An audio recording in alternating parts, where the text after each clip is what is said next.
De volta aqui no Espaço Online, hoje nós estamos falando sobre os cuidados que se deve ter, a prevenção, estamos falando um pouquinho sobre a necessidade do check-up. Quem está aqui conosco é o Dr. Heron Rached, que é coordenador do Serviço de Cardiologia e Pneumologia do Hospital Bandeirantes, aqui de São Paulo. Doutor, o senhor comentou no bloco anterior que a necessidade do check-up, ela tem inúmeras finalidades, entre elas a prevenção de uma série de doenças, entre as quais a questão da morte súbita, doutor. Qual o risco hoje que nós temos na nossa população do surgimento ou da ocasionalidade mesmo da morte súbita? Para responder essa pergunta, Luciana, nós precisaríamos dividir morte súbita em faixas etárias, em pacientes atletas ou sedentários, em sexo masculino ou feminino.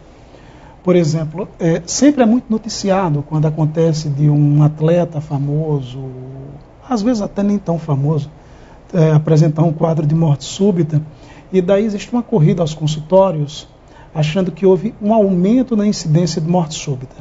Na verdade, houve um aumento na documentação de mortes súbitas, graças à informação trazida por todos vocês, da imprensa. Então, hoje, nós não temos nenhum estudo prospectivo que ele possa apontar a frequência de morte súbita entre determinada população. Existe um estudo nos Estados Unidos em que eles analisaram 1.900 mortes súbitas entre atletas. E dessas 1.900 mortes súbitas, a grande maioria era representada por indivíduos do sexo masculino de até 19 anos. 19 anos? 19 anos. Muito novos. E qual a causa? Nessa idade, em geral, malformações congênitas, ou seja, defeito de nascença do coração é que predomina. A parte de arritmias, a parte de válvulas malformadas, síndromes, origens anômalas de artérias coronárias, enfim. Agora, se nós pegarmos uma população acima de 40 anos, o perfil já muda. A causa da morte já é mais atribuída à hipertensão, à doença coronária, como infarto. Então, isso varia muito de idade, de sexo e de população. Nesse mesmo estudo, eles estudaram a probabilidade de um atleta morrer durante uma maratona. E foi bem interessante, porque em torno de 0,6, menos de um atleta morre em uma maratona para cada 100 mil atletas. Ou seja, se nós tivermos 100 mil atletas correndo, menos de um vai morrer de morte súbita, vai ter menos de um evento de morte súbita. Então, a incidência de morte súbita entre atletas é uma incidência baixa. Agora, se nós mudarmos e essa população não for atleta, é um paciente que nunca correu, não tem condicionamento físico, não tem um mapeamento genético familiar, ou seja, nós não temos informações, e esse paciente vai e se impõe a uma maratona de 10, 12, 14 quilômetros, certamente esse paciente tem uma probabilidade maior de ter algum evento, tipo AVC ou infarto. Agora, doutor, é interessante que o senhor comentou a respeito dos jovens, né, até 19 anos, que sofreram de morte súbita nos Estados Unidos. Mas o próprio jovem, ele também não apresenta alguns sintomas que podem indicar que aquele paciente tem algum problema cardiológico? Em geral, não. E um levantamento também recente, um estudo recente, mostra que mortes súbitas aconteceram inclusive em pacientes que foram inadequadamente hidratados. Ou seja, eles tomaram água em excesso durante a competição, tiveram um distúrbio, que a gente chama de distúrbio eletrolítico, com a queda do sódio, induziram a uma arritmia e tiveram morte súbita.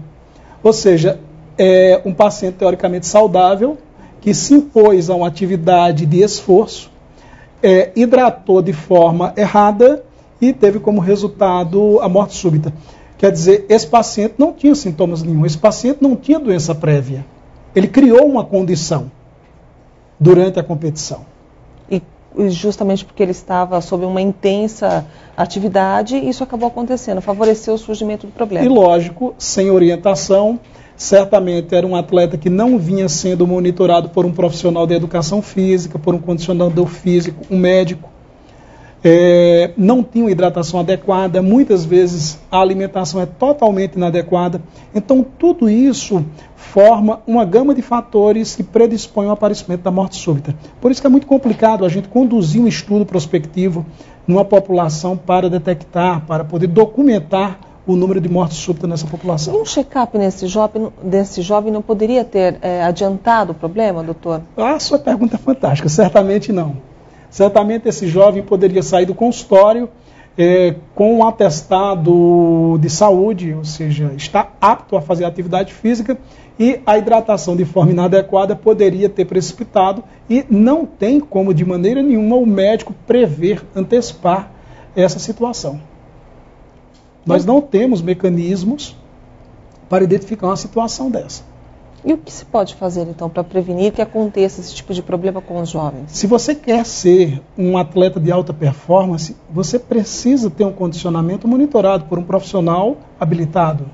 Então, você quer correr uma maratona, você busca uma academia, busca um personal trainer, que ele vai te dar a orientação adequada, busca um médico cardiologista para poder fazer exames, teste ergométrico, ergoespirométrico, fazer dosagem de gases, porque você é um atleta de alta performance. E como um atleta de alta performance, você não pode simplesmente se impor a maratona sem condicionamento. Doutor, interessante que o senhor comentou a respeito dessa hidratação inadequada, que muitas vezes pode levar a uma ocorrência fatal. Existem outras coisas no dia a dia que muitas vezes nós fazemos, ou os atletas de final de semana fazem, que também podem comprometer a saúde?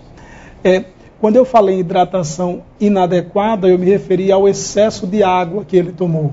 Mas também existe aquele grupo que não toma água nenhuma, então eles fazem desidratação durante a prova. Terminam fazendo hipotensão e muitas vezes desmaiando, fazendo fraturas e até mesmo arritmia induzida pela própria desidratação. A princípio, outra causa que se assemelha a essa, não. Eu só vejo mesmo tanto alimentação quanto condicionamento e hidratação inadequada. Agora, no caso dos atletas de final de semana, que são tão comuns também, doutor, claro, eles muitas vezes acabam cometendo erros que são graves, inclusive pode acabar comprometendo a saúde, o bem-estar, a qualidade de vida, doutor. O que esse atleta de final de semana deveria fazer antes de começar uma atividade? A atividade física, quando alguém busca atividade física, para um condicionamento físico, um bem-estar. E ele só vai conseguir isso se houver uma frequência de repetição da atividade física. O ideal seria que cada brasileiro, cada habitante que se propusesse a fazer atividade física, ele acumulasse 150 minutos de atividade por semana. 30 minutos por dia ou 50 minutos 3 vezes por semana. Uhum. A atividade física isolada no final de semana, nós não recomendamos por não vermos resultados positivos nesse tipo de proposta. Há médicos que eu inclusive já ouvi dizer que é melhor que a pessoa faça alguma coisa no final de semana do que não faça nada sempre. O senhor acredita nisso? Então, nós nos baseamos, Luciana, em recomendações que são diretrizes da Sociedade Brasileira de Cardiologia, da Sociedade Americana de Cardiologia, Sociedade Europeia, e nenhuma dessas diretrizes contemplam a indicação de atividade física apenas no final de semana. Eu não posso endossar. É verdade. Nós estamos conversando aqui na Jovem Pan Online com o Dr. Heron Rached, ele que é cardiologista e também coordenador do Serviço de Cardiologia e Pneumologia do Hospital Bandeirantes aqui de São Paulo. Para você conhecer um pouco mais a respeito desse trabalho, você pode consultar este site que aparece aí no seu monitor. A gente ainda continua conversando com o nosso convidado, com o cardiologista Heron Rached. No próximo bloco, vamos estar tirando outras dúvidas também a respeito deste assunto. Até já.